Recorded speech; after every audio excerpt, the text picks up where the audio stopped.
संसार में प्रचलित सभी धर्म गीता की दूरस्थ प्रतिध्वनि मात्र हैं। भगवान महावीर, भगवान गौतम बुद्ध, गुरु नानक, कबीर इत्यादि के श्रद्धापूरित तप सिद्धांतों की उच्चतम अभिव्यक्ति गीता है।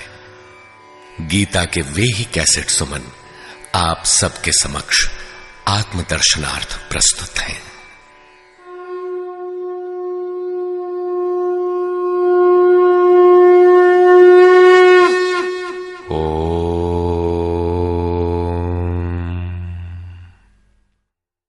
श्री परमात्मने नमः। यथार्थ गीता, श्रीमद् भगवत गीता, अथ सप्तमोऽध्यायः। गत अध्यायों में गीता के मुख्य प्रायः सभी प्रश्न पूर्ण हो गए हैं। निष्काम कर्म योग, ज्ञान योग, कर्म और यज्ञ का स्वरूप और उसकी विधि, योग का वास्तविक स्वरूप और उसका परिणाम तथा अवतार, वर्ण संकर, सनातन आत्मस्थित महापुरुष के लिए भी लोकहितार्थ कर्म करने पर बल, युद्ध इत्यादि पर विशद चर्चा की गई। अगले अध्यायों में योगेश्वर श्री कृष्ण ने इन्हीं से संदर्भित अनेक पूरक प्रश्नों को लिया है, जिनका समाधान तथा अनुष्ठान आराधना में सहायक सिद्ध होगा। छठे अध्याय के अंतिम श्लोक में योगेश्वर ने यह कहकर प्रश्न का स्वयं बीजारोपण कर दिया कि जो योगी मद्गतेनांतरात्मना, मुझ में अच्छी प्रकार स्थित अंतःकरण वाला है, उसे मैं अतिशय श्रेष्ठ योगी मानता हूं। परमात्मा में अच्छी प्रकार स्थिति क्या है? बहुत से योगी परमात्मा को प्राप्त तो होते हैं, फिर भी कहीं कोई कमी उन्हें खटकती है। लेश मात्र भी कसर न रह जाए, ऐसी अवस्था कब आएगी? संपूर्णता से परमात्मा की जानकारी कब आएगी, कब होती है? इस पर योगेश्वर श्री कृष्ण कहते हैं, श्री भगवान उवाच मय्यासक्तमनाः पार्थ योगं युञ्जन्मदाश्रयः असंशयं समग्रं मां यथा ज्ञास्यसि तच्छृणु। पार्थ, तू मुझ में आसक्त हुए मन वाला, बाहरी नहीं अपितु मदाश्रय अर्थात मेरे परायण होकर योग में लगा हुआ, छोड़कर नहीं, मुझको जिस प्रकार संशय रहित जानेगा उसको सुन, जिसे जानने के पश्चात लेश मात्र भी संशय न रह जाए। विभूतियों की उस समग्र जानकारी पर पुनः बल देते हैं। ज्ञानम तेहं सविज्ञानम इदं वक्ष्याम्यशेषतः यज्ञात्वा नेह भूयोऽन्यत् ज्ञातव्यमवशिष्यते। मैं तेरे लिए इस विज्ञान सहित ज्ञान को संपूर्णता से कहूंगा। पूर्ति काल में यज्ञ जिसकी सृष्टि करता है, उस अमृत तत्व की प्राप्ति के साथ मिलने वाली जानकारी का नाम ज्ञान है। परम तत्व परमात्मा की प्रत्यक्ष जानकारी का नाम ज्ञान है। महापुरुष को एक साथ सर्वत्र कार्य करने की जो क्षमता मिलती है, वो विज्ञान है। कैसे वो प्रभु एक साथ सबके हृदय में कार्य करता है, किस प्रकार वो उठाता, बैठाता और प्रकृति के द्वंद्व से निकालकर स्वरूप तक की दूरी तय करा लेता है, उनकी इस कार्य प्रणाली का नाम विज्ञान है। इस विज्ञान सहित ज्ञान को संपूर्णता से कहूंगा, जिसे जानकर, सुनकर नहीं, संसार में और कुछ भी जानने योग्य नहीं रह जाएगा। मानने वालों की संख्या बहुत कम है।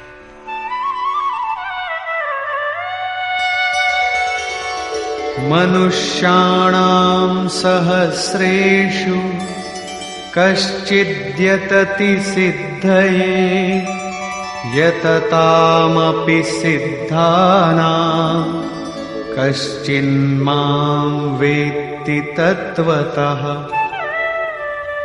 हजारों मनुष्यों में कोई ही मनुष्य मेरी प्राप्ति के लिए यत्न करता है, और उन यत्न करने वाले योगियों में भी कोई विरला ही पुरुष मुझे तत्व अर्थात साक्षात्कार के साथ जानता है। अब समग्र तत्व है कहां? एक स्थान पर पिंड रूप में है अथवा सर्वत्र व्याप्त है? इस पर योगेश्वर श्री कृष्ण कहते हैं, भूमिरापो नलो वायुः खं मनो बुद्धिरेव च अहंकार इतीयं मे भिन्ना प्रकृतिरष्टधा। अर्जुन, भूमि, जल, अग्नि, वायु और आकाश तथा मन, बुद्धि और अहंकार, ऐसे ये 8 प्रकार के भेदों वाली मेरी प्रकृति है। ये अष्टधा मूल प्रकृति है। अपरेयमितस्त्वन्यां प्रकृतिं विद्धि मे परां जीवभूतां महाबाहो ययेदं धार्यते जगत्। इयम अर्थात ये 8 प्रकारों वाली तो मेरी अपरा प्रकृति है, अर्थात जड़ प्रकृति है। महाबाहु अर्जुन, इससे दूसरी को जीव रूप परा अर्थात चेतना प्रकृति जान, जिससे संपूर्ण जगत धारण किया हुआ है, वो है जीवात्मा। जीवात्मा भी प्रकृति के संबंध में रहने के कारण वो भी प्रकृति ही है। एतद्योनीनि भूतानि सर्वाणीत्युपधारय अहं कृत्स्नस्य जगतः प्रभवः प्रलयस्तथा। अर्जुन, ऐसा समझ के संपूर्ण भूत एतद्योनीनि, इन महाप्रकृतियों से परा और अपरा प्रकृतियों से ही उत्पन्न होने वाले हैं। यही दोनों एकमात्र योनि है। मैं संपूर्ण जगत की उत्पत्ति तथा प्रलय रूप हूं, अर्थात मूल कारण हूं। जगत की उत्पत्ति मुझसे है और प्रलय अर्थात विलय भी मुझ में है। जब तक प्रकृति विद्यमान है तब तक मैं ही उसकी उत्पत्ति हूं, और जब कोई महापुरुष प्रकृति का पार पा लेता है तब मैं ही महाप्रलय भी हूं, जो अनुभव में आता है। सृष्टि की उत्पत्ति और प्रलय के प्रश्न को मानव समाज ने कौतूहल से देखा है। विश्व के अनेक शास्त्रों में इसे किसी न किसी तरह समझने का प्रयास चला आ रहा है। कोई कहता है प्रलय में संसार डूब जाता है, तो किसी के अनुसार सूर्य इतना नीचे आ जाता है कि पृथ्वी जल जाती है। कोई इसी को कयामत कहता है कि इसी दिन सबका फैसला सुनाया जाता है, तो कोई नित्य प्रलय नैमित्तिक प्रलय की गणना में व्यस्त है। किंतु योगेश्वर श्री कृष्ण के अनुसार प्रकृति अनादि है, परिवर्तन होते रहे हैं, किंतु ये नष्ट कभी नहीं हुई। भारतीय धर्म ग्रंथों के अनुसार मनु ने प्रलय देखा था। इसके साथ 11 ऋषियों ने मत्स्य की सींग में नाव बांधकर हिमालय के एक उत्तुंग शिखर की शरण ली थी। लीलाकार श्री कृष्ण के उपदेशों एवं जीवन से संबंधित उनके समकालीन शास्त्र भागवत में मृकंडु मुनि के पुत्र मार्कंडेय जी द्वारा प्रलय का आंखों देखा हाल प्रस्तुत है। वे हिमालय के उत्तर में पुष्पभद्रा नदी के किनारे रहते थे। भागवत के 12 स्कंद के 8वें और 9वें अध्याय के अनुसार शौनक आदि ऋषियों ने सूत जी से पूछा कि मार्कंडेय जी ने महाप्रलय में वट के पत्ते पर भगवान बाल मुकुंद के दर्शन किए थे, किंतु वे तो हमारे ही वंश के थे और हमसे कुछ ही समय पूर्व हुए थे। उनके जन्म के बाद न तो कोई प्रलय हुआ और न ही सृष्टि ही डूबी, सब कुछ यथावत है। तब उन्होंने कैसा प्रलय देखा? सूत जी ने बताया कि मार्कंडेय जी की प्रार्थना से प्रसन्न होकर नर नारायण ने उन्हें दर्शन दिया। मार्कंडेय जी ने कहा कि मैं आपकी वो माया देखना चाहता हूं जिससे प्रेरित होकर ये आत्मा अनंत योनियों में भ्रमण करता है। भगवान ने स्वीकार किया और एक दिन जब मुनि अपने आश्रम में भगवान के चिंतन में तन्मय हो रहे थे, तब उन्हें दिखाई पड़ा कि चारों ओर से समुद्र उमड़कर उनके ऊपर आ रहा है। उसमें मगर छलांगे लगा रहे थे। उनकी चपेट में ऋषि मार्कंडेय भी आ रहे थे। वे इधर उधर बचने के लिए भाग रहे थे। आकाश, सूर्य, पृथ्वी, चंद्रमा, स्वर्ग, ज्योतिष मंडल सभी उस समुद्र में डूब गए। इतने में मार्कंडेय जी को एक बरगद का पेड़ और उसके पत्ते पर एक शिशु दिखाई दिया। श्वास के साथ मार्कंडेय जी भी उस शिशु के उदर में चले गए और अपना आश्रम, सूर्य मंडल सहित सृष्टि को जीवित पाया और पुनः श्वास के साथ उस शिशु के उदर से वे बाहर आ गए। नेत्र खुलने पर मार्कंडेय ने अपने को उसी आश्रम में अपने ही आसन पर पाया। स्पष्ट है कि करोड़ों वर्ष के भजन के पश्चात उन मुनि ने ईश्वरीय दृश्य को अपने हृदय में देखा, अनुभव में देखा। बाहर सब कुछ ज्यों का त्यों था। अतः प्रलय योगी के हृदय में ईश्वर से मिलने वाली अनुभूति है। भजन की पूर्ति काल में योगी के हृदय में संसार का प्रवाह मिटकर अव्यक्त परमात्मा ही शेष बचता है। यही प्रलय है। बाहर प्रलय नहीं होता। महाप्रलय शरीर रहते ही अद्वैत की अनिर्वचनीय स्थिति है। यह क्रियात्मक है।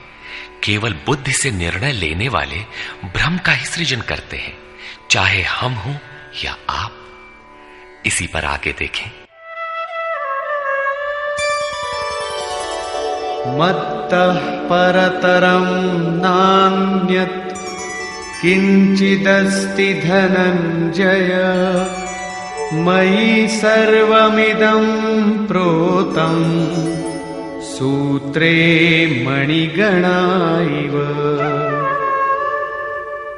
धनंजय, मेरे सिवाय किंचन मात्र भी दूसरी वस्तु नहीं है।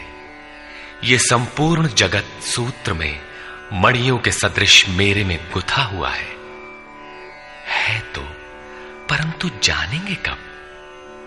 जब इस अध्याय के प्रथम श्लोक के अनुसार अनन्य आसक्ति अर्थात भक्ति से मेरे परायण होकर योग में उसी रूप से लग जाए। इसके बिना नहीं, योग में लगना आवश्यक है।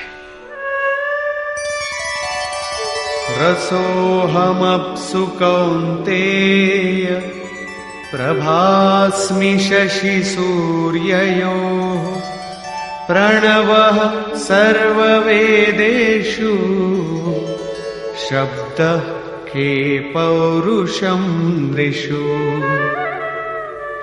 कौन्तेय, जल में मैं रस हूं, चंद्रमा और सूर्य में प्रकाश हूं, संपूर्ण वेदों में मैं ओंकार हूं।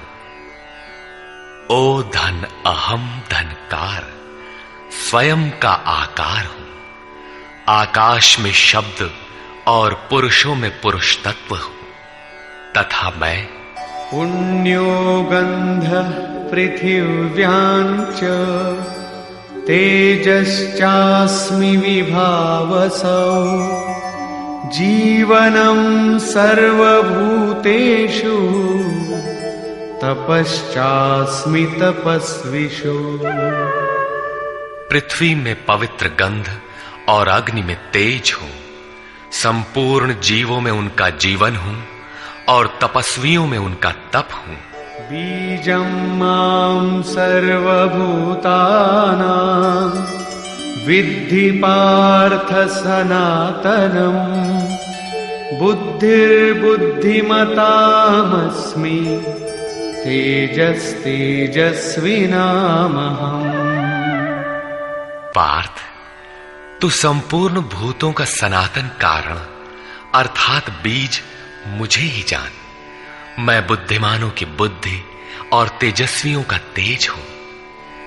इसी क्रम में योगेश्वर श्री कृष्ण कहते हैं, बलम बलवतां चाहं कामराग विवर्जितं धर्माविरुद्धो भूतेषु कामोऽस्मि भरतर्षभ।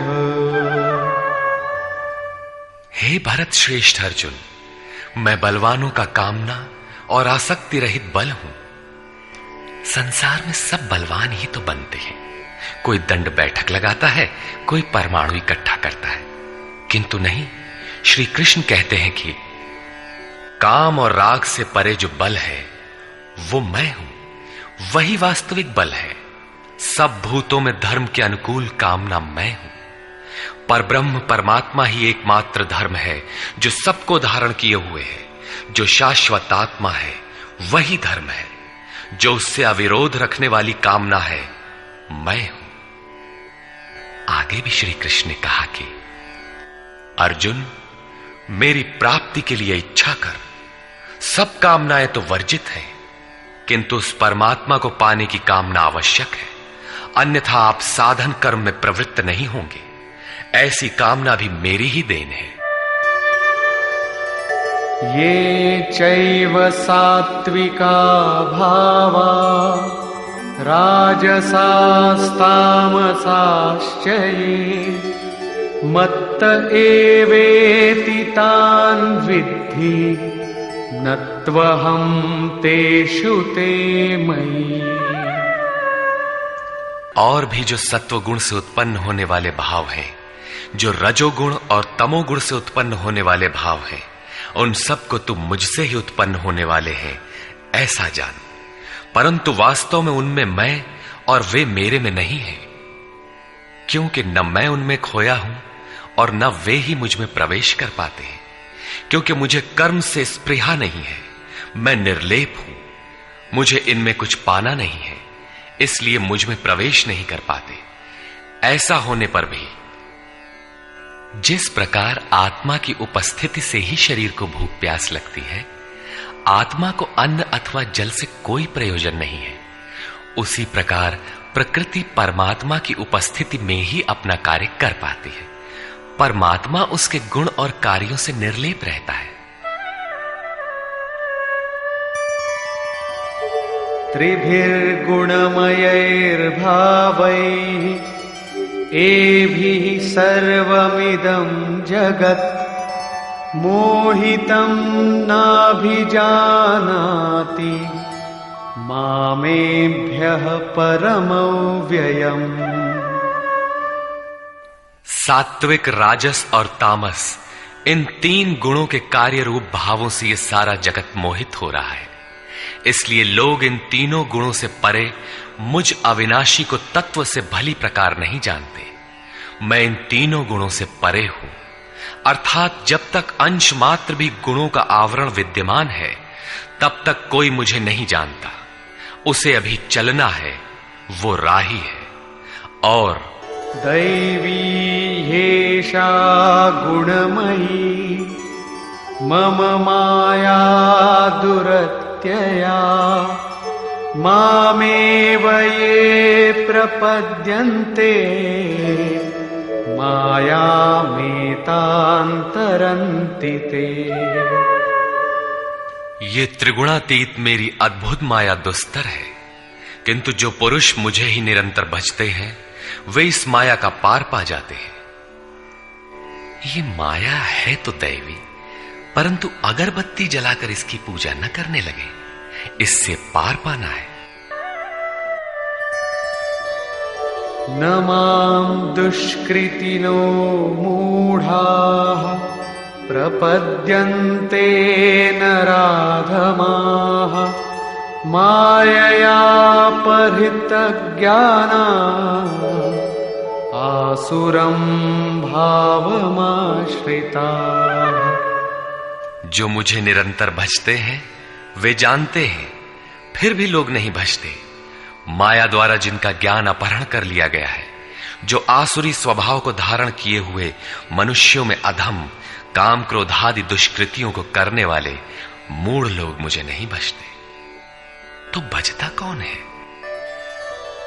चतुर्विधा भजन्ते मां जनाः सुकृतिनोऽर्जुन आर्तो जिज्ञासुरर्थार्थी ज्ञानी च भरतर्षभ। हे भरत श्रेष्ठ अर्जुन, सुकृतिनः उत्तम अर्थात नियत कर्म, अर्थात जिसके परिणाम में श्रेय की प्राप्ति हो उसको करने वाले, अर्थार्थी अर्थात सकाम, आर्तः अर्थात दुख से छूटने की इच्छा वाले, जिज्ञासु अर्थात प्रत्यक्ष रूप से जानने की इच्छा वाले, और ज्ञानी अर्थात जो प्रवेश की स्थिति में है। इन चारों प्रकार के भक्तजन मुझे भजते हैं। अर्थ वो वस्तु है जिससे हमारे शरीर अथवा संबंधों की पूर्ति हो। इसलिए अर्थ, कामनाएं सब कुछ पहले तो भगवान द्वारा पूर्ण होती है। भगवान श्री कृष्ण कहते हैं कि मैं ही पूर्ण करता हूं, किंतु इतना ही वास्तविक अर्थ नहीं है। आत्मिक संपत्ति ही स्थिर संपत्ति है, यही अर्थ है। सांसारिक अर्थ की पूर्ति करते करते भगवान वास्तविक अर्थ आत्मिक संपत्ति की ओर बढ़ा देते हैं, क्योंकि वे जानते हैं कि इतने ही से मेरा भक्त सुखी नहीं होगा। इसलिए वे आत्मिक संपत्ति भी उसे देने लगते हैं। लोक लाहु परलोक निबाहु, लोक में लाभ और परलोक में निर्वाह, ये दोनों भगवान की वस्तु हैं। अपने भक्त को खाली नहीं छोड़ते। आर्त, जो दुखी हो, जिज्ञासु, समग्रता से जानने की इच्छा वाले जिज्ञासु मुझे भजते हैं। साधना की परिपक्व अवस्था में दिग्दर्शन अर्थात प्रत्यक्ष दर्शन की अवस्था वाले ज्ञानी भी मुझे भजते हैं। इस प्रकार 4 प्रकार के भक्त मुझे भजते हैं, जिनमें ज्ञानी श्रेष्ठ है, अर्थात ज्ञानी भी भक्त ही है। इन सब में भी तेषां ज्ञानी नित्ययुक्त एक भक्तिर्विशिष्यते प्रियो हि ज्ञानिनोत्यर्थम् अहं स च मम प्रियः। अर्जुन, उनमें भी नित्य मुझमें एक ही भाव से स्थित अनन्य भक्ति वाला ज्ञानी विशिष्ट है, क्योंकि साक्षात्कार के सहित जानने वाले ज्ञानी को मैं अत्यंत प्रिय हूं, और वो ज्ञानी भी मुझे अत्यंत प्रिय है। वो ज्ञानी मेरा ही स्वरूप है। उदाराः सर्व एवैते ज्ञानी त्वात्मैव मे मतम् आस्थितः स हि युक्तात्मा मामेवानुत्तमां गतिम्। यद्यपि ये चारों प्रकार के भक्त उदार ही हैं, कौन सी उदारता कर दी? क्या आपकी भक्ति करने से भगवान को कुछ मिल जाता है? क्या भगवान में कोई कमी है जिसे आपने पूरा कर दिया? नहीं, वस्तुतः वही उदार है जो अपने आत्मा को अधोगति में न पहुंचाए, जो उसके उद्धार के लिए अग्रसर है। इस प्रकार ये सब उदार है। परंतु ज्ञानी तो साक्षात मेरा स्वरूप ही है, ऐसी मेरी मान्यता है, क्योंकि वो स्थिर बुद्धि ज्ञानी भक्त सर्वोत्तम गति स्वरूप मुझ में ही स्थित है। अर्थात वो मैं हूं, वो मुझ में है, मुझ में और उसमें कोई अंतर नहीं है। इसी पर पुनः बल देते हैं। बहूनां जन्मनामन्ते ज्ञानवान् मां प्रपद्यते वासुदेवः सर्वमिति स महात्मा सुदुर्लभः। अभ्यास करते करते बहुत जन्मों के अंत के जन्म में, प्राप्ति वाले जन्म में साक्षात्कार को प्राप्त हुआ ज्ञानी सब कुछ वासुदेव ही है। इस प्रकार मेरे को भजता है, वो महात्मा अति दुर्लभ है। वो किसी वासुदेव की प्रतिमा नहीं गढ़वाता, बल्कि अपने भीतर ही उस परम देव का वास पाता है। उसी ज्ञानी महात्मा को श्री कृष्ण तत्वदर्शी भी कहते हैं। इन्हीं महापुरुषों से बाहर समाज में कल्याण संभव है। इस प्रकार के प्रत्यक्ष तत्वदर्शी महापुरुष श्री कृष्ण के शब्दों में अति दुर्लभ है। जब श्रेय और प्रेय अर्थात मुक्ति और भोग दोनों ही भगवान से मिलते हैं, तब तो सभी को एकमात्र भगवान का भजन करना चाहिए। फिर भी लोग उन्हें नहीं भजते। क्यों? श्री कृष्ण के ही शब्दों में, कामैस्तैस्तैर्हितज्ञानाः प्रपद्यन्तेऽन्यदेवताः तन्तन्नियममास्थाय प्रकृत्या नियताः स्वया। वो तत्वदर्शी महात्मा अथवा परमात्मा ही सब कुछ है। लोग ऐसा समझ नहीं पाते, क्योंकि भोगों की कामनाओं द्वारा लोगों का विवेक अपहरण कर लिया गया है। इसलिए वे अपनी प्रकृति अर्थात जन्म जन्मांतरों से अर्जित संस्कारों के स्वभाव से प्रेरित होकर मुझ परमात्मा से भिन्न अन्य देवताओं और उनके लिए प्रचलित नियमों की शरण लेते हैं। यहां अन्य देवता का प्रसंग पहली बार आया है। यो यो याम याम तनुम भक्तः श्रद्धयार्चितुमिच्छति तस्य तस्याचलां श्रद्धां तामेव विदधाम्यहम्। जो सकामी भक्त जिस देवता के स्वरूप को श्रद्धा से पूजना चाहता है, मैं उसी ही देवता के प्रति उसकी श्रद्धा को स्थिर करता हूं।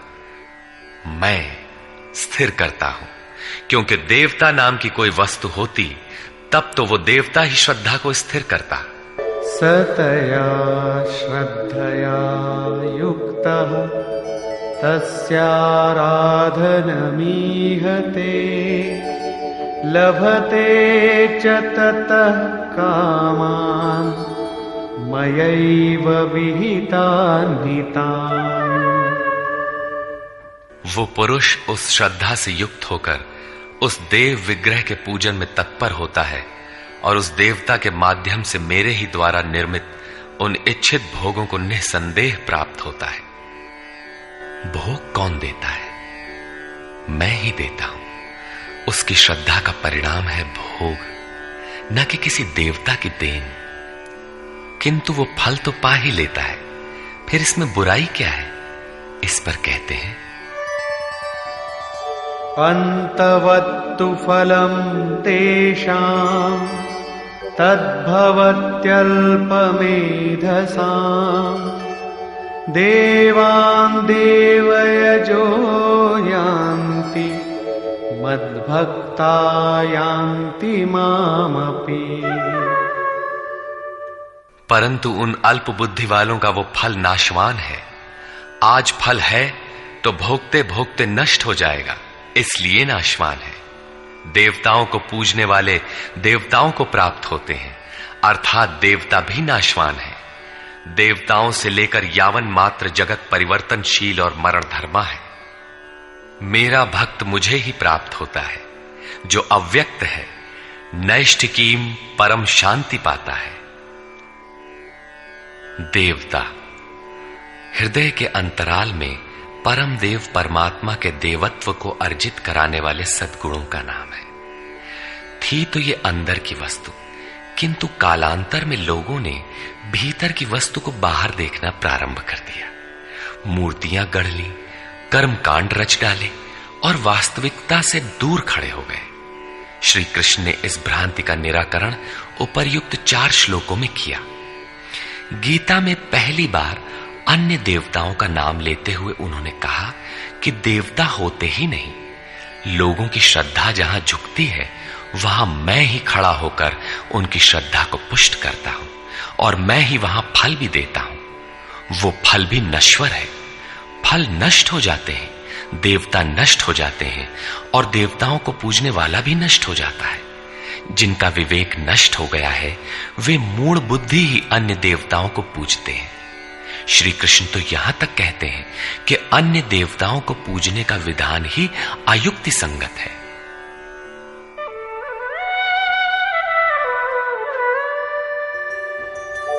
अव्यक्तं व्यक्तिमापन्नं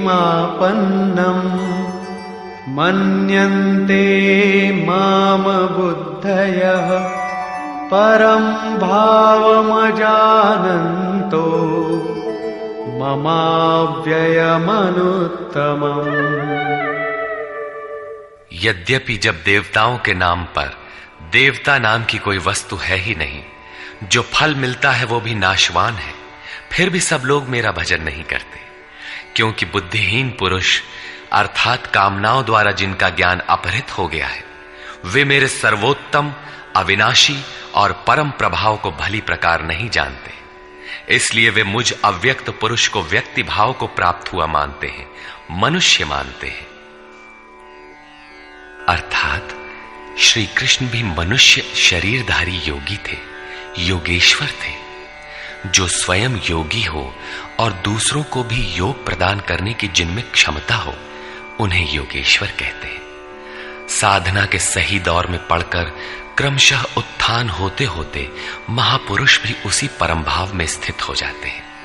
शरीरधारी होते हुए भी वे उसी अव्यक्त स्वरूप में स्थित हो जाते हैं। फिर भी कामनाओं से विवश मंद बुद्धि के लोग उन्हें साधारण व्यक्ति ही मानते हैं। वे सोचते हैं कि हमारी ही तरह तो ये भी पैदा हुए हैं, भगवान कैसे हो सकते हैं। उन बेचारों का दोष भी क्या है, दृष्टिपात करते हैं तो शरीर ही दिखाई पड़ता है। वे महापुरुष के वास्तविक स्वरूप को देख क्यों नहीं पाते।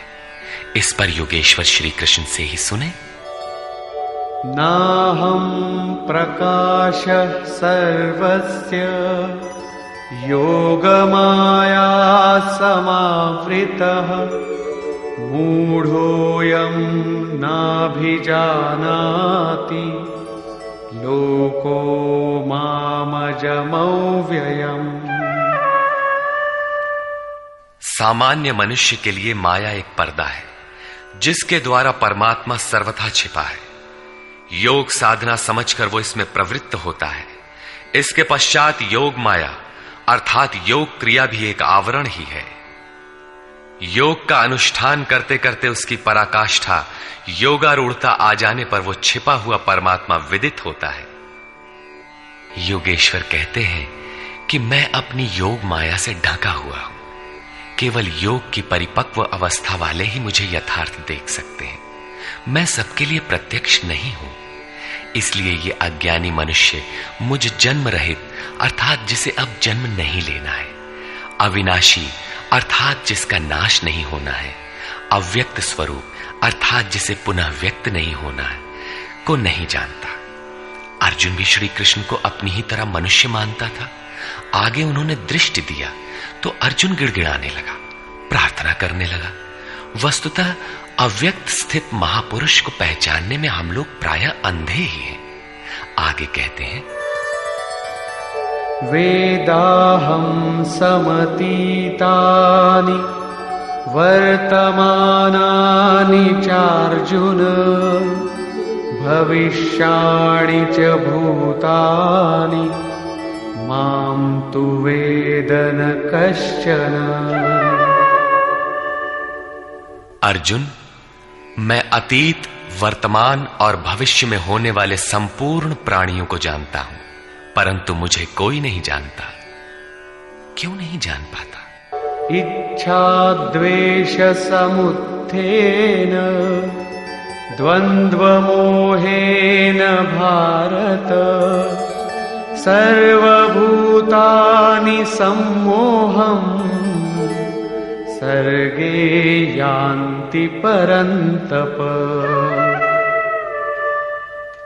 भरतवंशी अर्जुन, इच्छा और द्वेष अर्थात राग द्वेषादि द्वंद्व के मोह से संसार के संपूर्ण प्राणी अत्यंत मोह को प्राप्त हो रहे हैं, इसलिए मुझे नहीं जान पाते। तो क्या कोई जानेगा ही नहीं? योगेश्वर श्री कृष्ण कहते हैं,